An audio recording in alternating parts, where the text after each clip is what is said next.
યાત્રાએ નીકળ્યા છે. તીર્થક્ષેત્રનું પાણી ભરી, જળ ભરી અને ભગવાન રામેશ્વરની પૂજા માટે જાય છે.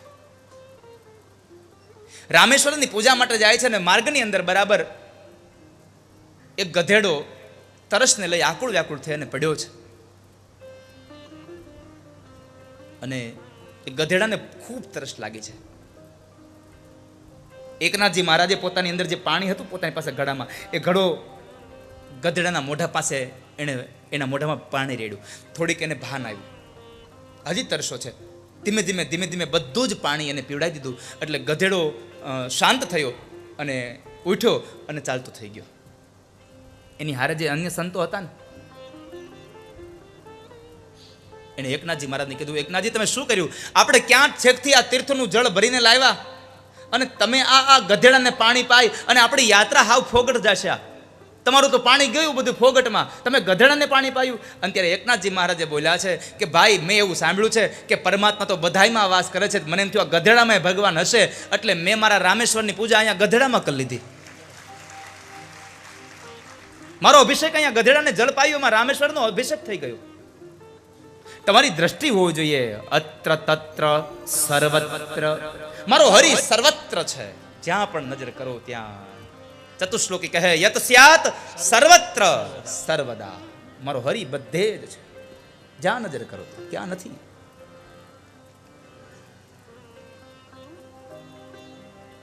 દાન દેવું તો જરા પણ વિચારવું નહીં તમારે એવું કઈ કે અહીંયા, કારણ કે તમારું કરેલું નિષ્ફળ નહીં જાય. સામેવાળો માણસ ભલે ગમે તે હોય, તમારું કરેલું નિષ્ફળ નહીં જાય. અને દાન અને પુણ્યનો તો બહુ મહિમા છે.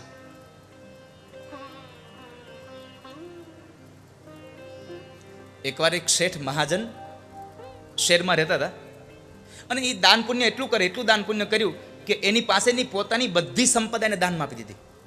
એટલું દાન કર્યું, પોતાની પાસે હતું બધું જ દાન આપી દીધું.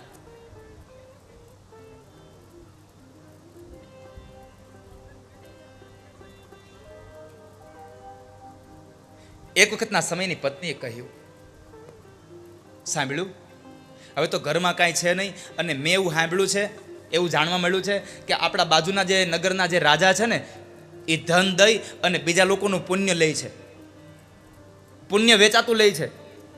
તો જાઓ ને તમે ત્યાં જઈ આવો ને, તમારું પુણ્ય દઈ આવો અને થોડાક પૈસા લઈ આવો ને. આ મહાજન માન્યા નહીં.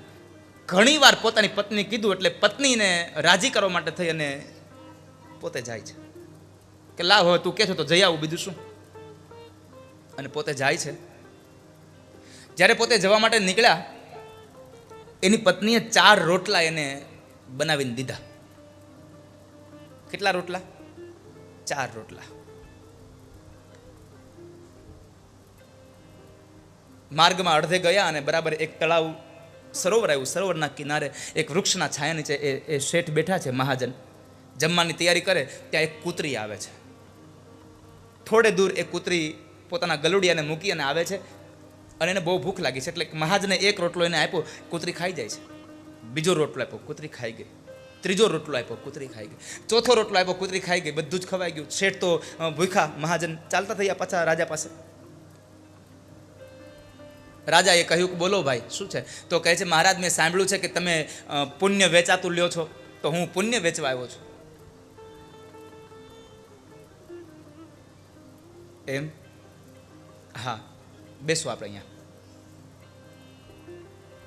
રાજા એની પત્ની પાસે જાય છે. પત્ની પતિવ્રતા હતી. એને પૂછ્યું કે આપણા બાજુના ગામમાંથી એક મહાજન આવ્યા છે એનું પુણ્ય વેચવા માટે, આપણે એનું પુણ્ય લેવું છે, તો આપણે કયું પુણ્ય લેવું છે? તો કહે છે, કામ કરો, એણે આજ બપોરે એક કૂતરીને 4 રોટલા ખવડાવ્યા ને, એ પુણ્ય આપણે લઈ લ્યો. 4 રોટલા જે ખવડાવ્યા એનું પુણ્ય લઈ લ્યો. ભલે, વાંધો નહીં. રાજા આવે છે કે ભાઈ હું તમારું પુણ્ય લેવા તૈયાર છું. મહારાજ કયું પુણ્ય લેશો? તો કહે છે કે આજ બપોરે તમે 4 રોટલા ખવડાવ્યા ને કૂતરીને, એ પુણ્ય, એ યજ્ઞનું પુણ્ય મને આપો. અરે મેં કઈ યજ્ઞ કર્યું? અરે તમે આજે 4 રોટલા ન ખવડાવ્યા કૂતરીને? ઓલા શેઠના મગજમાં લાઈટ થઈ કે મેં જ્યારે કૂતરીને રોટલા ખવડાવ્યા ત્યારે મારી આજુબાજુમાં તો કોઈ હતું જ નહીં. તમને કેમ ખબર પડી મહારાજ કે મેં 4 રોટલા ખવડાવ્યા છે કૂતરીને? તો કહે છે મારા પત્ની છે ને પતિવ્રતા નારી છે, અને એમને મેં પૂછ્યું એટલે એમણે મને કહ્યું કે એમણે બપોરે આજે જે કૂતરીને 4 રોટલા ખવડાવીને જે યજ્ઞ કર્યો છે એનું પુણ્ય તમે લઈ લ્યો.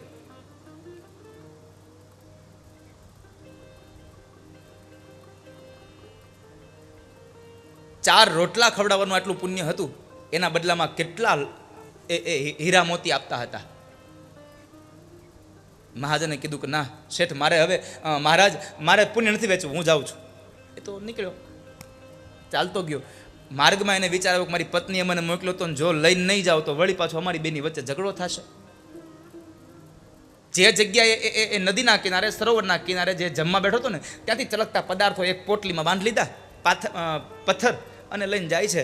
અને ઘરે ગયો તો કહે છે કે તમે પુણ્ય વેચી આવ્યા? અરે હા, વેચી આવ્યો ને મહારાજ, આમ જો કેટલા આપણને બધું આપ્યું છે, દ્રવ્ય આપ્યું છે, પણ લે અત્યારે આ પોટલી મૂકી દે, હું સ્નાન કરી લઉં, આપણે જમી લઈ, જેમાં પછી આપણે બે ખોલીશું, કારણ કે જેમાં પેલા ઝઘડો થાય તો જમવાનું બગડે.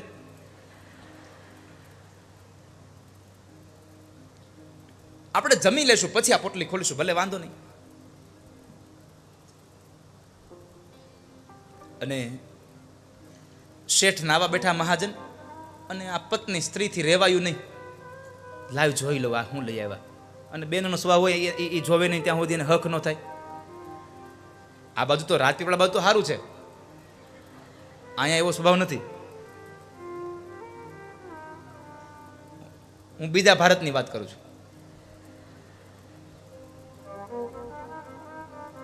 તો શેઠ એ પત્ની આમ પોટલી ખોલે ને એમાં જોવે તો ઓહો, સાચા મોતી, સોના મોહર, આ બધું જોયું. શેઠ બરાબર મહાજન નાઈને આવ્યા ને સ્નાન કરીને, ઓહો હો, તમે આ પુણ્યના આટલા બધા હીરા મોતી આપ્યા મહારાજે, રાજાએ? કોણે કહ્યું તને? અરે મેં પોટલી જોઈ લીધી, કે કેટલા મોતી છે, કેટલા એમાં હીરા છે, કેટલી ઝવેરાત છે, કેટલા સોના મોહર છે. કોણે કહ્યું તને? અરે એ હું તને ખાલી એમ જ કહેતો હતો, પથ્થરા. અરે ના, પણ તમે જુઓ તો ખરા, જે પથ્થરા ભરેલી પોટલી હતી એ જ્યાં શેઠ મહાજન શેઠ જોવે ને, તો એમાંથી બધા જ હાચા મોતી અને હાચા પથ્થર બની ગયેલા હતા, હાચા હીરા બની ગયા હતા. કારણ પુણ્યનું પરિણામ તમને હીરા અને મોતી જ મળે, આના સિવાય પુણ્યનું પરિણામ હોઈ જ ન શકે. વાલા, કૂતરીને 4 રોટલા ખવડાવ્યા એનું પુણ્ય હીરા મોતી મળી ગયું. તો તમે વિચાર કરો, તમે આ દુનિયામાં અનેક એવા જીવાત્માઓ છે, એની સેવા કરશો, પુણ્ય કરશો, કેટલું ફળ મળશે. પરમાત્માએ જે કાંઈ આપ્યું છે ને એમાંથી દાન અને પુણ્ય કરતા જાજો બા. બાકી તમારી હારે બીજું કાંઈ નહીં આવે. તમારા મોટા બંગલા તમારી હારે આવ્યા કોઈ દી? બધું કાઢી લે છે, વીટી પહેરી વીટી ઉતાર લે છે. મૃત્યુ દવાખાને થયું હોય ને ઘરે આવ્યા હોય અને કદાચ શરીર ફૂલી ગયું હોય તો વીટી કાપીને લઈ લઈએ છે, જવા નથી દેતા કાંઈ. આપણે હવે કાંઈ વાગે નહીં કે લઈ લ્યો, કાપીને કાઢી લઈ. હોનાની વીટી કાઢી લઈને પાછા ત્રાંબાનો કવડો મોઢા મૂકી કે પવિત્રી મોઢા મૂકો કે લ્યો. તારા મોટા મોટા બંગલા રે, મોટર ને ગાડી વાડી, તારા મોટા મોટા બંગલા રે, મોટર ને ગાડી વાડી, તારા મોટા મોટા બંગલા રે, મોટર ને ગાડી વાડી, તારા મોટા મોટા બંગલા રે, મોટર ને ગાડી વાડી. એ બધી માયા મૂડી મેલીને ખાલી હાથે જાવું પડશે. બધી માયા મૂડી મેલીને ખાલી હાથે જાવું પડશે. એ બધી માયા મૂડી મેલીને ખાલી હાથે જાવું પડશે. બધી માયા મૂડી મેલીને ખાલી હાથે જાવું પડશે. એ કોણ જાણી શકે કાળને રે, સવારે કાલ કેવું થશે. કોણ જાણી શકે કાળને રે, સવારે કાલ કેવું થશે. આ કાયામાંથી હંસલો રે, ઓ ચિંતાનો ઉડી જશે, આ કાયામાંથી હંસલો રે ઓ ચિંતાનો ઉડી જાશે. તારા સગાને સંબંધી રે થોડા દીમાં ભૂલી જશે. તારા સગાને સંબંધી રે થોડા દીમાં ભૂલી જશે. તારા સગા અને સંબંધી બધાય થોડા દીમાં ભૂલી જશે, કોઈ યાદ નહીં રાખે. થોડોક સમય આમ આમ આમ યાદ હોય ને એટલે આમ આમ આમ નવું નવું હોય ને એટલે થોડાક દી ફોટો રાખે, સુખડનો હાર પહેરાવે, આ દિવાળીથી ઓલી દિવાળીએ ઉતારે.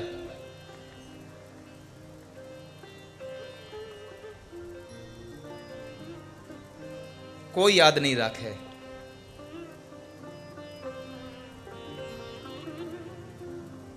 પાંચમ ગઈ એટલે પછી ભૂલી જાય બધાય. પછી 3 વર્ષે યાદ કરે કે આજ તો દાદાનું શ્રાદ્ધ છે, કે હાલો. વચ્ચેના 3 વર્ષ ગયા, કોઈ યાદ ન કરે.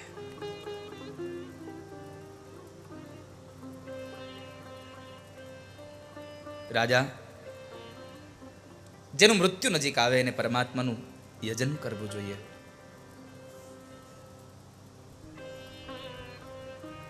અને ભગવાન સ્વયં એમ કહે છે કે અંત સમયમાં મને જે યાદ કરે છે ને એ મને બહુ વાલો છે, એ મને બહુ ગમે છે. પરમાત્મા સ્વયં ગીતાજીમાં કહ્યું, અંતકાલે ચ મામેવ સ્મરન મુક્ત્વા કલેવરમ યહ પ્રયાતિ સ મદ્ભાવમ યાતિ નાસ્ત્યત્ર સંશયઃ.